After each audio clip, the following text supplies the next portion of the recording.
təbəssüm, mən olum gülüş, ol ehtiras, mən olum öpüş. Vardır sənə qarşı hisslərim, qoyma hisslənim, hisslənim. Qarşımda iki seçim, bilməm hansını seçim. Hansı görəsən rahat, sevgisiz həyat. Bunu görmüşəm yetər, dadıma yetər, mənim üçün.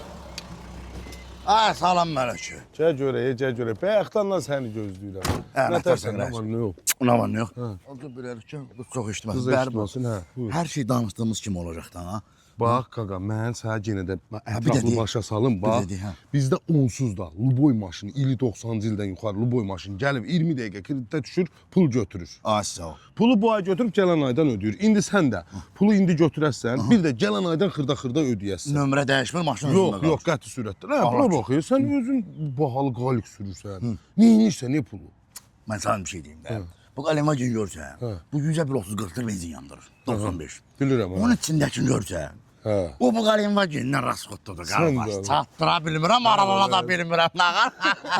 Şeylə, bərba, sən bana nağdı bir 2000 dollar verin de. Hardasa bir 2000 deyil, 1600. Ay sən, ver ev yoxdur, verin buna gedib bir dənə özün də şey eləyərəm sonra. Geçsin bir dənə özünə paslayın, iPhone-a 7 alsın. Niyə almasın, qardaş? Niyə alsın, almasın? alsın, Varımda alsın. eləyirəm, varımda eləyirəm.